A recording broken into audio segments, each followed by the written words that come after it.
نماز پہلا رکن ہے شہادت توحید و رسالت کے بعد۔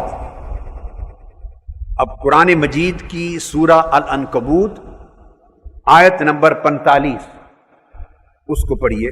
اللہ رب العزت نے ارشاد فرمایا وَأَقِمِ الصَّلَاةَ إِنَّ الصَّلَاةَ تَنْهَى عَنِ الْفَحْشَاءِ وَالْمُنکَرِ، فرمایا نماز قائم کرو۔ کیوں حکم دیا؟ نماز قائم کرو، حکم دیا کیوں؟ کہ نماز دو چیزوں سے تمہیں روکتی ہے۔ نماز قائم کرو، یہ حکم نماز کا جسم قائم کرنے کے لیے، اور نماز جن دو چیزوں سے روکتی ہے یہ اس نماز کی روح ہے۔ تو جو نماز نمازی کو ان دو چیزوں سے نہ روکے وہ نماز نہیں ہے، وہ مردہ جسم ہے۔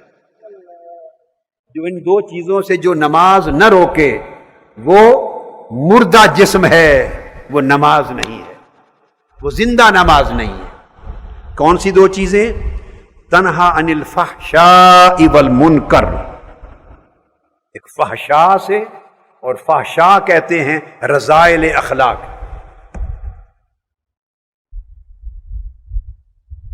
رذائل اخلاق، اور منکر سیئات اعمال۔ برے اخلاق کو فحشاء کہتے ہیں اور برے افعال کو منکر کہتے ہیں۔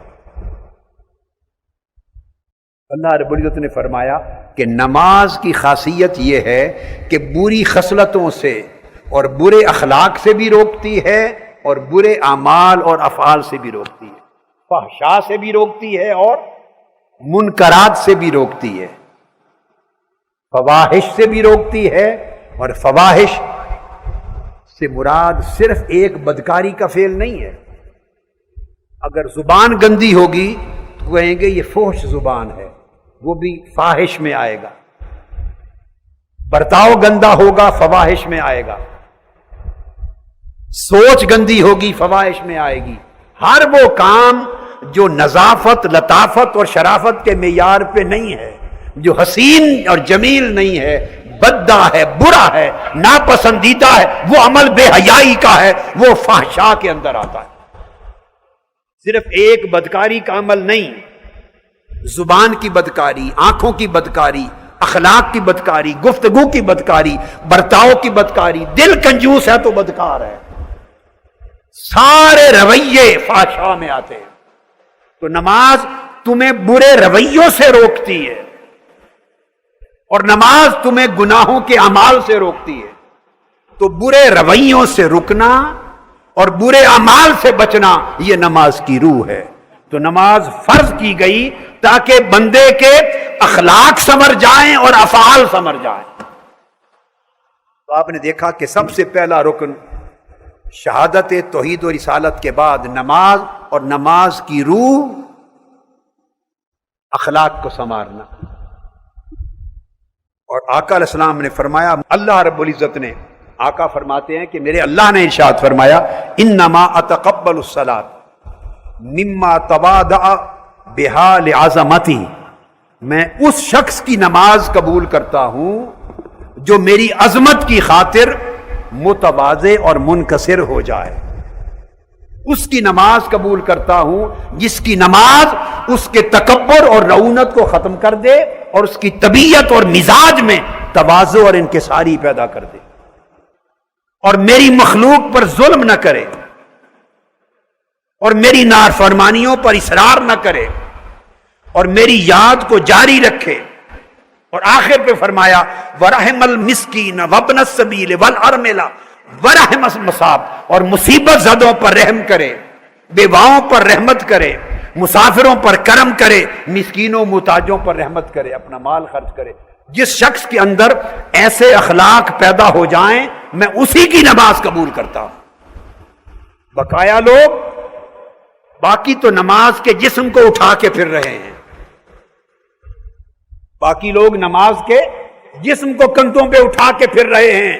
نماز انہی کی نماز ہے، فرمایا کہ جن کے اندر تواضع آ جائے، انکساری آ جائے، تکبر نہ رہے، بڑا پن نہ رہے، اکڑ نہ رہے، جھکنے والے بن جائیں، خود کو چھوٹا سمجھیں، خود کو حقیر سمجھیں.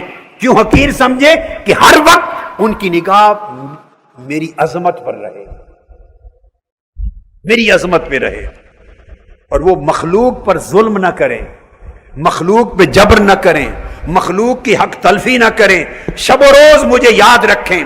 مسکین اور محتاج ہو تو اس کے لیے سراپا رحمت بنے، مسافر ہوں ان کے لیے سراپا شفقت بنے، بیواؤں اور یتیموں پر سراپا رحمت بنے، اور مصیبت زدہ کے لیے ہمیشہ سہارا بنے.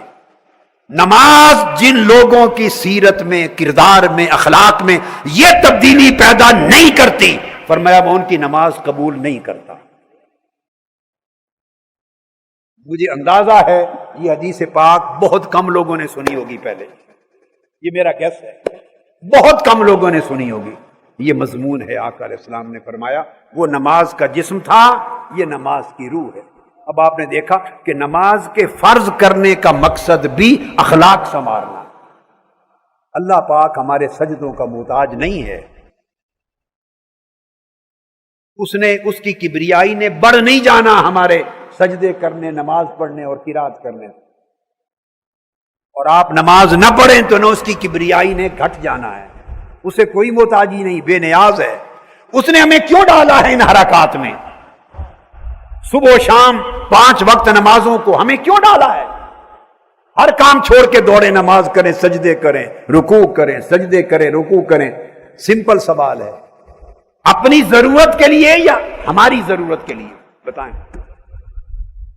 ہر کام چھوڑ کے دوڑیں، نماز پڑھیں، با جماعت نماز پڑھیں، قرات کریں، قیام کریں، رکوع کریں، سجود کریں، سنتیں پڑھیں، فرض پڑھیں، سنتیں پڑھیں، وتر پڑھیں. اس نے ہمیں یہ سارا جو ہمارے اوپر عبادت کا بوجھ ڈالا کیوں؟ اس سارے کام کاج کی ضرورت اس کی کوئی اپنی ہے یا ہماری ضرورت ہے؟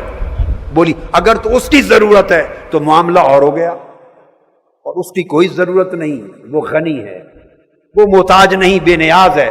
تو پھر ہماری ضرورت ہوئی نا. تو ہماری ضرورت ہے تو وہ کیا ہے؟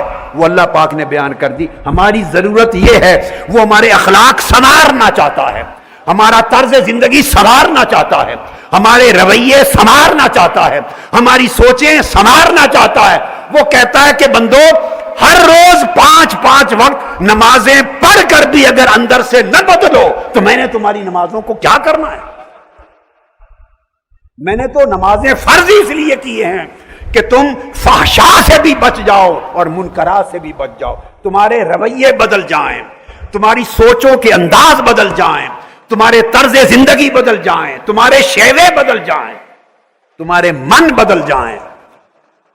اگر وہ من نہ بدلے تو اس تن کو رکوع سجود کی مشقتوں میں ڈالنے کی کیا ضرورت ہے؟ یہ ہے رکن نماز کا حال.